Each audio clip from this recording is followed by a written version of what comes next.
Good morning students, welcome in my class 8 maths. आज एक नई एक्सरसाइज स्टार्ट करने जा रहे हैं। उससे पहले मैं आपसे एक बात बता दूं कि जो 8th बोर्ड है वो आपकी इस साल होगी।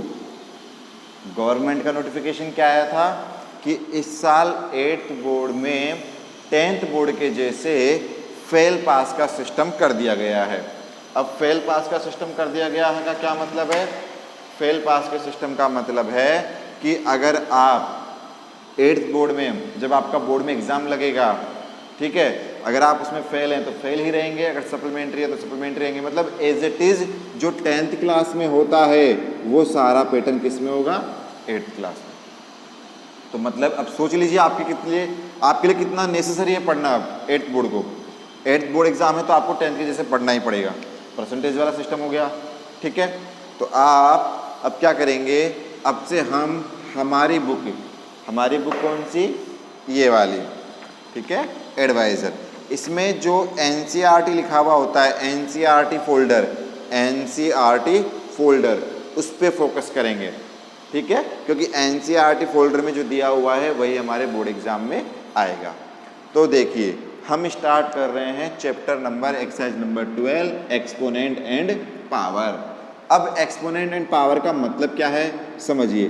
जैसे a की पावर m लिखा हुआ है तो a को तो आप बोलोगे बेस, a को आप क्या बोलोगे? बेस। m को आप बोलोगे पावर, m को आप क्या बोलोगे? पावर। और वो पूरा कहलाएगा एक्सपोनेंट। पूरा क्या कहलाएगा? एक्सपोनेंट। समझ रहे हैं आप मेरी बात को? a तो आपका बेस कहलाएगा, ऊपर वाला पावर कहलाएगा, और वो पूरा कहलाएगा आपका एक्सपोनेंट। आ गई बात समझ में? पूरा क्या कहलाएगा? एक्सपोनेंट कहलाएगा। तो हमारे चैप्टर का नाम है एक्सपोनेंट एंड पावर, तो मैंने आपको समझा दिया। अब कुछ लॉज के बारे में पढ़ते हैं। आपने 7th में पढ़ा होगा, 6th में पढ़ा होगा। देखिए पहला लॉ, अगर दोनों का बेस सेम है और पावर अलग अलग है और आप मल्टीप्लाई कर रहे हैं तो आपका आ जाएगा a की पावर m प्लस n। दोनों पावर क्या हो जाएंगी? ऐड हो जाएंगी। दूसरा, a की power m divide by a की पावर n। अगर आप डिवाइड कर रहे हो, दोनों का बेस सेम है, तो आप लिखेंगे a की पावर m माइनस n, ठीक है। फिर थर्ड, अब मान लीजिए मल्टीप्लाई कर रहे हो, एक की पावर m है, दूसरे की पावर भी m है, लेकिन इस बार क्या है? बेस अलग अलग है।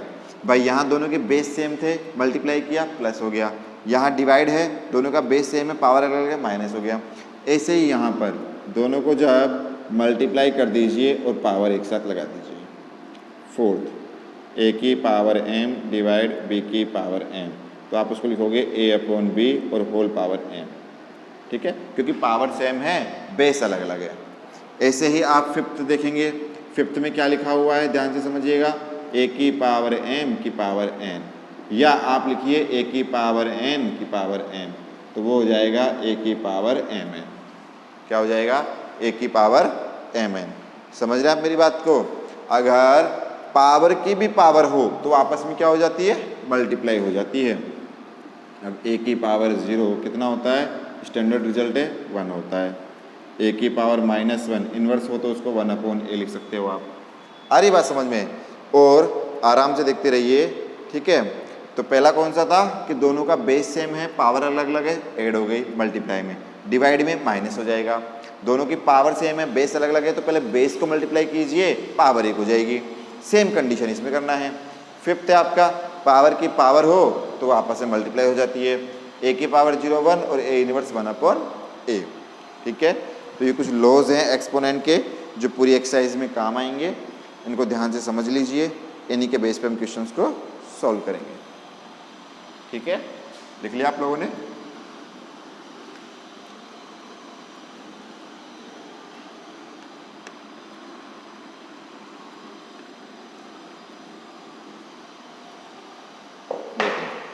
आ जाइए 12.1 में, एक्सरसाइज 12.1। और क्या लिखा हुआ है सुनिए। पहला है इवेल्यूएट, पहला फाइंड करना है। क्या फाइंड करना है?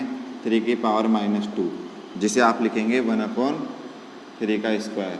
जो हो जाएगा 1/9 आंसर। ठीक है। सेकंड देखिए, -4 की पावर -2, जिसे आप लिखेंगे -4 का स्क्वायर 1/16 आंसर। ठीक है। अब आप कहोगे सर प्लस में कैसे आया? बेटा माइनस का स्क्वायर करोगे तो क्या आएगा? प्लस ही आएगा। ठीक है। ऐसे क्वेश्चन नंबर 3 है, इसका क्या लिखा हुआ है? 1/2 की पावर -5। अब समझिए, बहुत ध्यान से समझिए, 1/2 की पावर -5 है, इसको रेसिप्रोकल कर दो, 2/1 कर दो, तो पावर क्या हो जाएगी? प्लस। तो आप लिखेंगे 2 × 2 × 2 × 2 × 2, कितना हो जाएगा? 2 × 2 = 4, 4 × 2 = 8, 8 × 2 = 16, 16 × 2 = 32 आंसर। ठीक है। तो आराम से लिख लीजिए, समझ कर लिख लीजिए। कोई भी डाउट हो तो मुझे कहिए आप।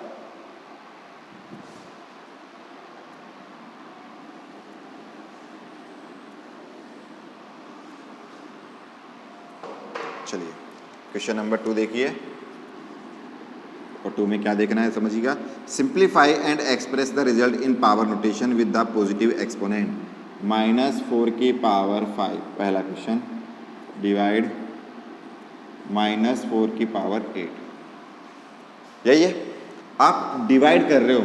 सबसे पहली बात, दोनों का बेस सेम है, तो एक्सपोनेंट का फॉर्मूला a की पावर m डिवाइड a की पावर n। क्या लिखोगे? a की पावर m - n, यही लिखोगे। अब आप क्या करेंगे? अब आप लिखेंगे -4 की पावर 5 - 8, ऐसे लिखोगे।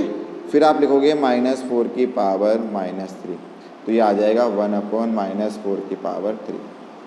हमें क्वेश्चन का जो आंसर देना है वो एक्सपोनेंट फॉर्म में देना है, मतलब पावर फॉर्म में देना है। बस पावर क्या होनी चाहिए? पॉजिटिव होनी चाहिए, इसलिए हम इसको नीचे ले आए। आ गई बात समझ में? लिख लीजिए बेटा।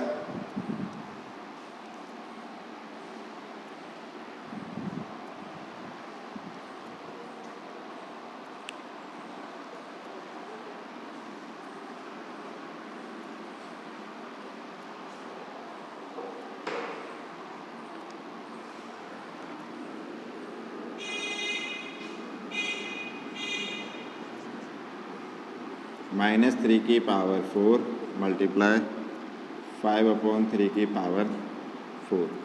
ध्यान से देखिए, समझिएगा बात को। -3 multiply -3 multiply -3 multiply -3 into 5/3 into 5/3 into 5/3 into 5/3। 3 से 3 कट गया एक बार, 3 से 3 कट गया 2 बार, 3 से 3 कट गया एक बार, 3 से 3 कट गया एक बार। Minus minus plus, minus minus plus, तो प्लस। 5 5 = 25, 5 5 = 25। अच्छा, हमें तो पावर में आंसर देना है, तो 5 की पावर 4। ठीक है, बहुत सिंपल है, आराम से लिख लीजिए।